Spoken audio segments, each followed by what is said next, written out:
What's going on, family? Welcome back to the homestead. So in today's video, I wanted to show you guys how you can extend your growth season by weeks or even months sometimes, just by simply adding you a grow tower to your garden, right? You know, it's really simple, it's really easy, it's not complicated, it's easy to build, and you can do it for relatively cheap, right?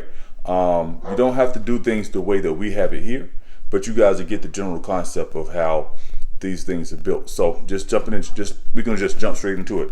And we can cover some do's and don'ts for this thing too. So basically all you need is some type of shelving, right? We got this shelving from Home Depot. I think we paid maybe $50 for this shelving.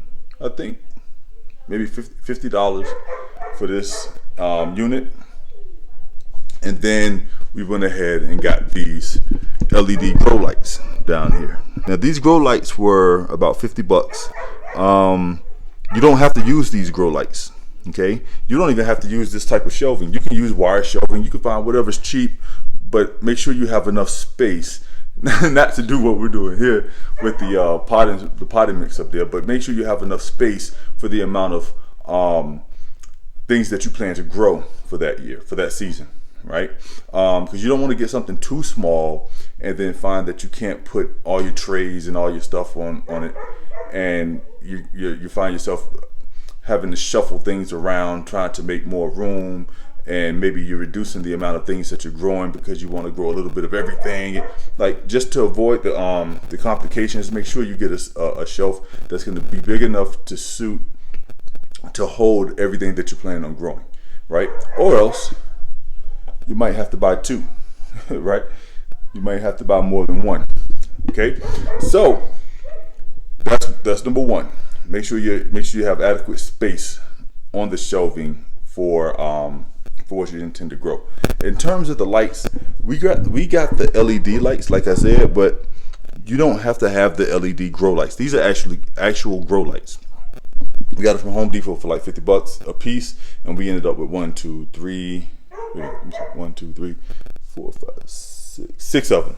of them. We have 7 of them, and they cost like $50 a piece. We ended up getting them from there, and the way I attached them, let me see if I can show you. There we go. The way that I attached them was, you see that green string right there?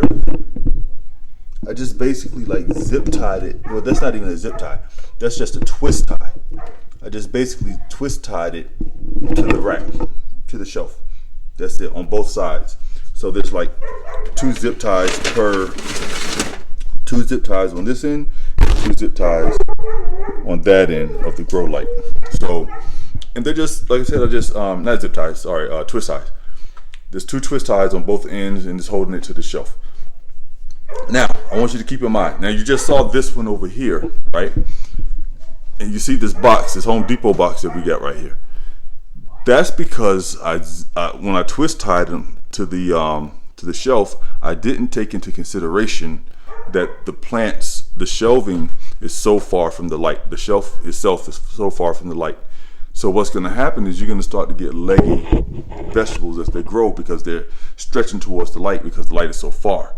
So what we had to do was, these were already stretching. So me and Keisha, we're trying to catch it and trying to slow that process down.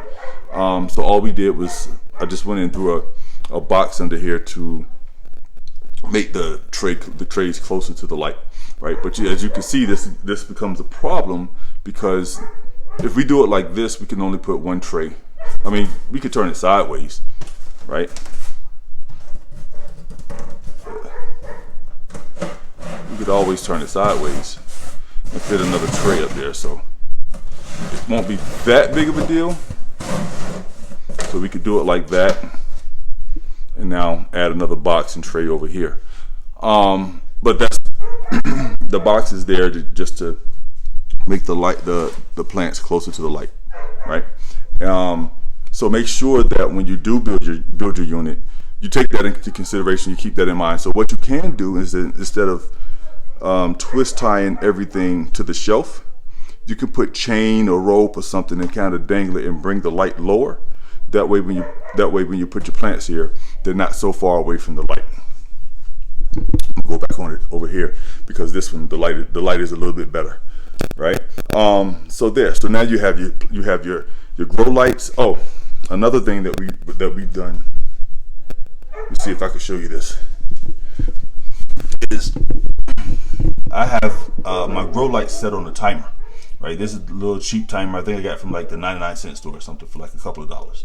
So I have all the grow lights plugged into a timer, so that they're on at a certain time and they're off at a certain time. That's it. That keeps you from having to come over and having to shut everything down, or having to shut everything down manually, and then coming in the morning and cutting everything on manually. Right? Just hook it up to a timer. It's on and off at the time that you prescribed. You're good to go. Excuse me. And you don't have to use the LED grow lights. You can actually use shop lights. We've seen people use shop lights and they work the same way. At the time, I wasn't when we got these 2 years ago. I wasn't sure. So to err on the side of caution, we just went ahead and went with the grow lights, right? Because supposedly they provide all 3 spectrums of light to the plants, whereas shop lights only provide one. But I've seen people use shop lights and have magnificent growth, so magnificent results. So we probably overpaid, because these, compared to the price of a shop light, $50 versus $20. I mean, you do the math, and we got 7 of them. So you do the math. Now, another thing you want to do is you want to make sure that you have drip pans, right? Because number one, if somebody hits this, they just rock this thing a little too much, hit it a little too hard. Obviously, anything that you have water, like this is my sugar cane, right? Anything that has that water in it, if it gets bumped too hard, it's going to tip over, and then you don't want that spilling all down, potentially damaging your lights or just making a mess overall. So all I'm doing, at first what we were doing was I was using these trays. These are the lids that come from like these type of trays. So what happened is, because these Jiffy trays were so kind of made out of that cheap plastic, they crack and break easy. And then we left it with the lid but no tray. So I was just using the tray like I'm doing down here, just using the tray to catch the water, to basically as a reservoir, right? But what I'm doing now is, because we're getting more trays and we can potentially just clean these lids and use them, I just went and bought some aluminum foil pans from Dollar Tree, threw them down there, and boom, there you go. And another good added bonus to using the aluminum foil, the light bounces back into the plant station, right? So you're losing, there's less light that's going to be lost through the process, through the lights being on and everything, right? But yeah, so like I said, it's not difficult to build a grow station. Some things that you do need to keep in mind, like I said, the height of the light and all that stuff. We have this one. We've been using these grow stations for 2 years. This stuff is not technically supposed to be up here because we do have a light, but it blew. So I'm gonna have to get a light to replace it.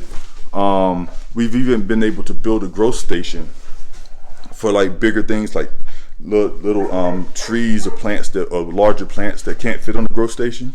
We were able to take some shelving that we found somewhere that we got from somewhere, and make it a little bit higher. That way we could slide a bigger plant or a bigger tree under on that shelf, because it won't fit necessarily on the grow station. And because of this grow station, I was able to save our lone strawberry plant from last year, right? So these strawberries have been growing since last year, and everything's looking good on. They do have look like they have something going on here. I don't know what. Did have some spider mites, but I cut those off. I trimmed those.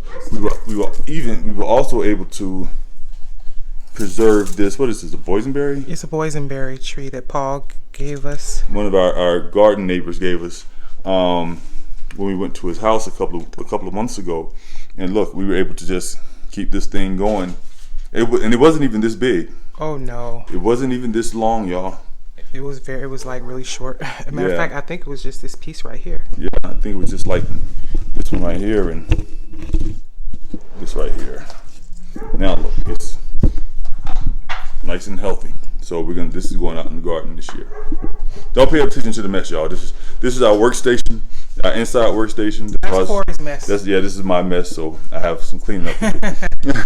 This Pepperookie, you probably got this by now, but this is going out to you today. But that's your sugar cane, sir. But yeah, so because of the plant station, we've been able to extend the growth season by months, and sometimes just like I said, up to over a year. It's supposed to be sideways. I'm going to adjust the lights. It's no big deal. I'm gonna adjust them.